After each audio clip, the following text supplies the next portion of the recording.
So hello everyone, this is Varsha and welcome back to Mastermind. तो guys ये video जितने भी ICSE 2025 बैच के स्टूडेंट्स हैं तुम सभी के लिए काफ़ी यूज़फुल, काफ़ी इंपॉर्टेंट होने वाला है। बिकॉज जैसे कि तुमने टाइटल में देखा, इन दिस पर्टिकुलर वीडियो हम तुम्हारे यहाँ पर ज्योग्राफी का सॉइल्स इन इंडिया चैप्टर का मोस्ट इंपॉर्टेंट क्वेश्चंस डिस्कस करने वाले हैं for your 2025 board exams. And let me tell you that this is the part 2 of this video. यहाँ पर तुम्हारा पार्ट 1 जो है उसके अंदर हमने कुछ क्वेश्चंस डिस्कस किया था, specially name the following type questions, और एक दो डिफरेंशिएट बिटवीन टाइप क्वेश्चंस भी था। तो वहाँ पर जो है वीडियो काफ़ी लेंदी हो जाता है, तो मैंने शॉर्ट करके बनाया है। तो ये सेकंड पार्ट है और ये एंड पार्ट है, लास्ट पार्ट है। तो फर्स्ट पार्ट जो है अगर तुमने नहीं देखा है तो तुम लोग देख सकते हो, काफ़ी ज़्यादा यूजफुल है। जो भी क्वेश्चंस हम लोग डिस्कस कर रहे हैं ये मस्ट डू क्वेश्चंस के अंदर आते हैं। इसका मतलब कि अगर तुम ये सारा क्वेश्चंस जो कि हम लोग डिस्कस कर रहे हैं यूट्यूब पर, ये सारा चैप्टर्स मतलब ये सारा चैप्टर्स है, ये सारा क्वेश्चन जो कि हम लोग डिस्कस कर रहे हैं वो कर लेते हो तो तुम्हारे बोर्ड एग्जाम्स पर्सपेक्टिव से जितना भी इंपॉर्टेंट क्वेश्चन है वो कवर हो जाएगा। तो तुम लोग समझ सकते हो काफ़ी इंपॉर्टेंट वीडियो होने वाला है। ये सेकेंड पार्ट है तो वीडियो को एंड तक जरूर देखना। इसके अंदर जो रेस्ट क्वेश्चन बचा था फर्स्ट पार्ट में हमने यहाँ पर आधा डिस्कस किया, अब जो रेस्ट है ये लास्ट पार्ट है जिसके अंदर पूरा तुम्हारा सॉइल्स इन इंडिया का क्वेश्चंस कवर होने वाला है। तो वीडियो एंड तक जरूर देखना। और इसके साथ साथ यहाँ पर अगर तुम्हारा कुछ भी डाउट्स हो तो तुम लोग कमेंट कर पूछ सकते हो। So without wasting time let's start with this video. Well so guys this is part 2 video जिसके अंदर के हम यहाँ पर तुम्हारा जितना भी डेफिनेशन है इंपॉर्टेंट, प्लस यहाँ पर जो भी important give reasons type question है, डिफरेंशिएट है, सारा कुछ डिस्कस करने वाले हैं। तो वीडियो एंड तक जरूर देखना। Let's start. देखो यहाँ पर सबसे पहला क्वेश्चन है define soil erosion and soil conservation.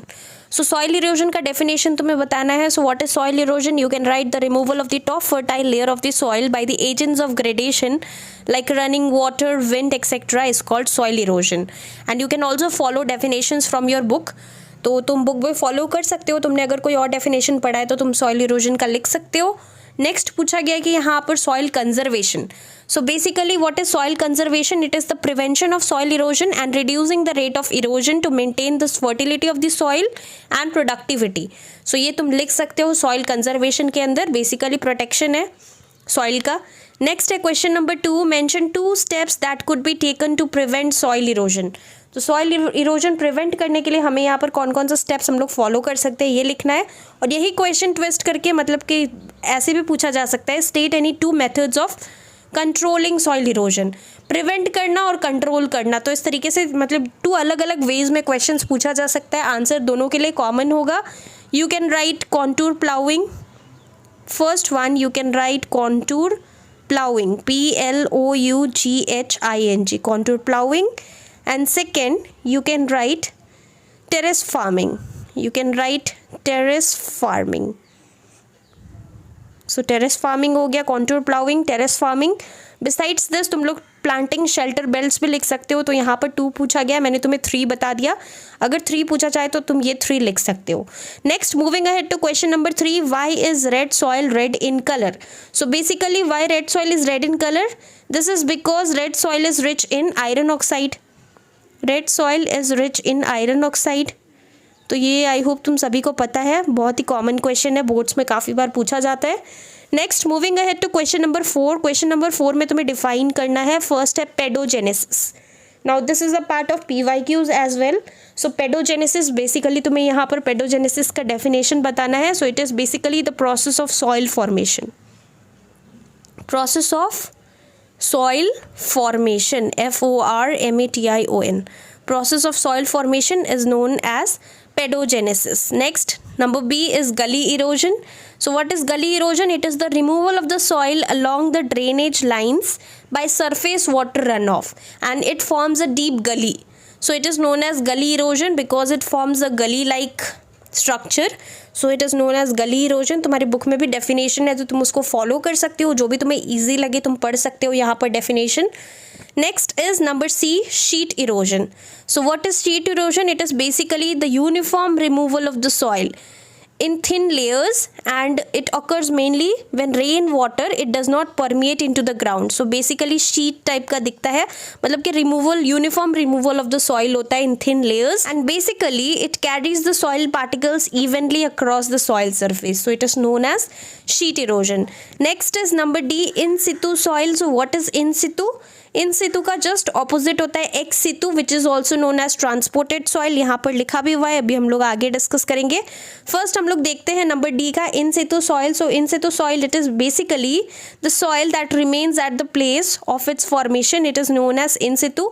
In situ मतलब कि जो सॉइल जो जगह पे दिख रहा है वही जगह पे उसका फॉर्मेशन हुआ है, तो उसको हम लोग बोलते हैं यहाँ पर इन सितु, मतलब वही पर्टिकुलर प्लेस में उसका ओरिजिन है, वही उसका नेटिव एरिया है, तो उसको हम लोग बोलते हैं इन सितु सॉइल। और एग्जाम्पल इसका तुम्हें एक एग्जाम्पल भी लिखना पड़ेगा आंसर में, तुम लोग लिखोगे तो अच्छा मार्क्स मिलेगा।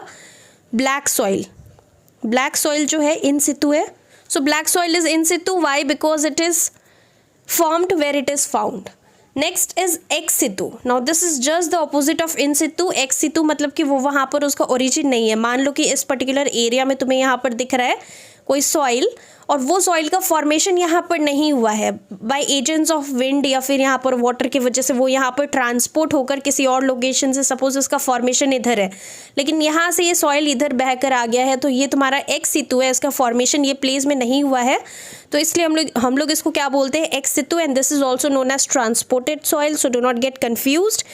यहाँ पर तुम्हारा डेफिनेशन तुम लोग लिख सकते हो, it is the weathered soil deposits that are transported from one place to another by natural agents like wind, water and glaciers. You can write this definition. और यहाँ पर अगर हम लोग डिस्कस करें एग्जाम्पल, सो इसका एग्जाम्पल, बेस्ट एग्जाम्पल है alluvial soil. Alluvial soil, remember it is a transported soil.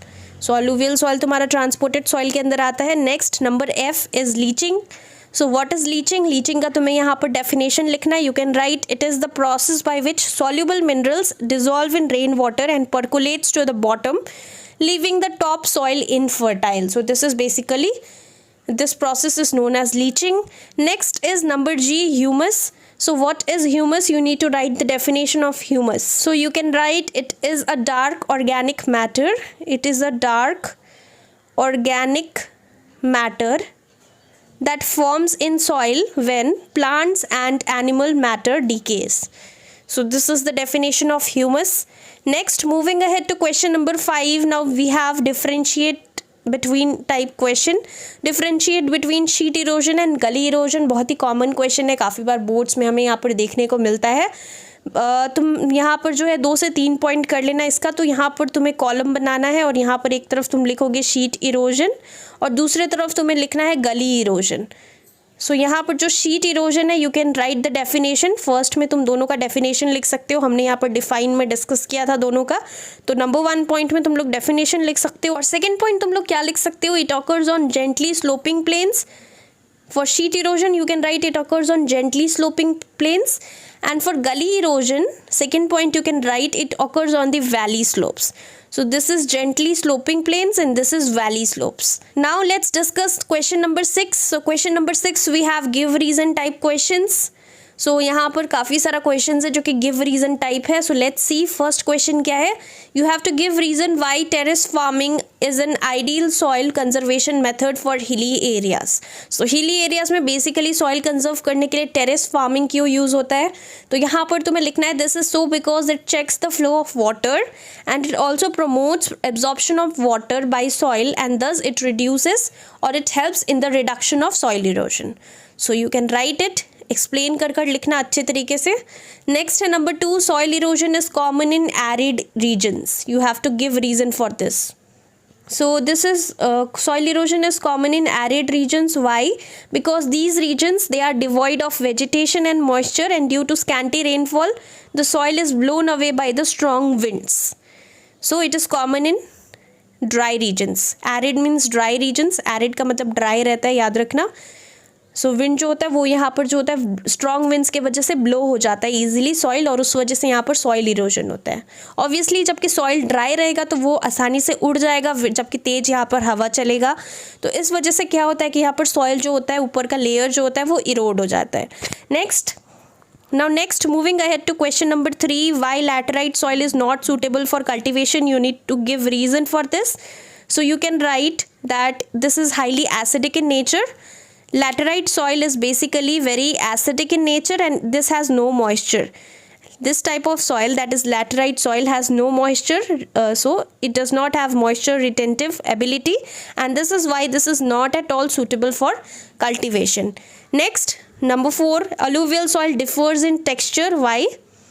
इसका क्वेश्चन का मतलब है कि जो अलूवियल सॉइल है वो उसका जो टेक्सचर होता है, मतलब कि कहीं कहीं पर कुछ और कहीं पर कुछ और, तो ये सॉइल का अलग अलग टेक्सचर होता है।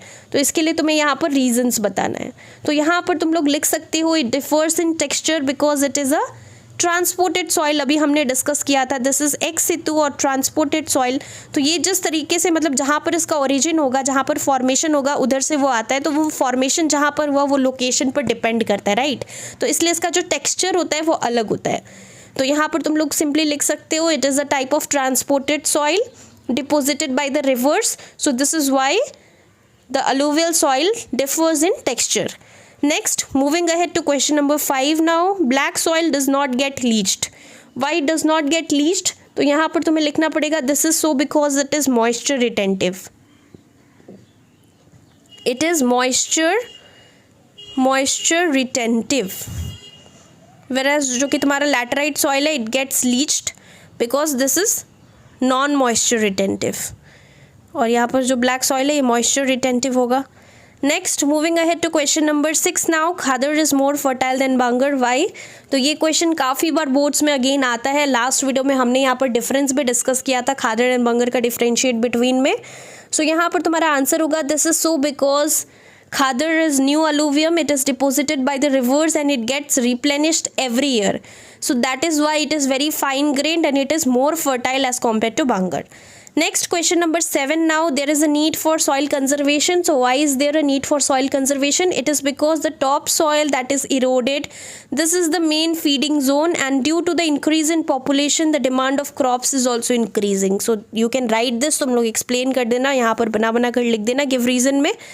Now moving ahead to question number 8. Black soil is suitable for the growth of cotton. ये भी यहाँ पर काफ़ी बार हम लोग बोर्ड्स में क्वेश्चन पेपर में देखते हैं कि ये क्वेश्चन आया है. तो black soil, why it is suitable or why it is good for the growth of cotton? This is so because it is moisture retentive. First thing you can write it is moisture retentive and it is rich in iron, potash and lime. So यहाँ पर तुम्हें इसका benefits बता देना है. So why? It is suitable for the growth of cotton because it is moisture retentive and it is rich in potash, lime and iron. Next, moving ahead to question number 9. Question number 9 है red soil requires irrigation. So why red soil requires irrigation? It requires irrigation because it is highly acidic in nature and it has no moisture retentive ability. So this is why it requires irrigation.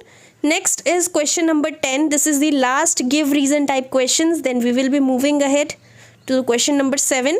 तो यहाँ पर है the foothills of the Himalayas are prone to excessive soil erosion. Why?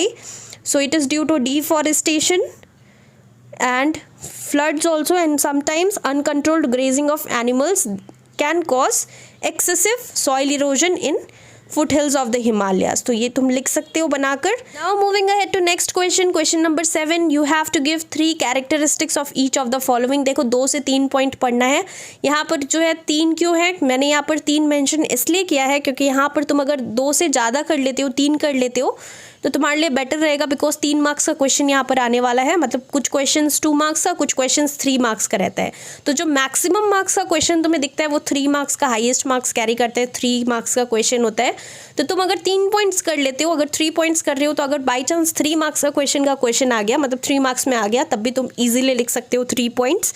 So let's see. First है तुम्हारा black soil. सो black soil का 3 characteristics बताना है. तुम्हें ऑलरेडी पता है. एक है moisture retentive. So you can write it is moisture retentive, first one. Second, you can write it is rich in potash and lime. And जो तुम्हारा थर्ड पॉइंट रहेगा, तुम लिख सकते हो it has a clayey texture and it is very fertile in nature. Moving ahead to second one, that is red soil. red soil का characteristics लिखना है. first characteristic क्या है? तुम सभी को पता है it is rich in iron oxide. second one, you can write it is sandy and loamy. Sandy, S-A-N-D-Y, sandy and loamy, L-O-A-M-Y, sandy and loamy. And third point you can write it is deficient. Deficient means मतलब इसका कमी है. So deficient in lime, potash, humus, etc. उसके बाद next है number 3. Third वाला laterite soil. अब तुम्हें लैटराइट सॉइल का बताना है, सो लैटराइट सॉइल का तुम यहाँ पर फर्स्ट पॉइंट लिख सकते हो that it is formed as a result of leaching. Leaching के वजह से इसका फॉर्मेशन होता है। Second you can write, number 2 you can write it is rich in iron and aluminium and it is deficient in nitrogen and potash. Once again repeating, it is rich in iron and aluminium and it is deficient in nitrogen and potash. And third point you can write it is highly acidic in nature. So यहाँ पर 3 points तुम लोग mention कर सकते हो। Now moving ahead to the last question. देखो last है तुम्हारा सब पार्ट 4 क्वेश्चन नंबर 7 का alluvial soil. So alluvial soil का तुम्हें 3 कैरेक्टरिस्टिक्स बताना है। फर्स्ट तुम लिख सकते हो it is highly fertile in nature. Second जो पॉइंट है, सेकेंड तुम लोग लिख सकते हो इट इज़ अ ट्रांसपोर्टेड और एक्स सितु सॉइल।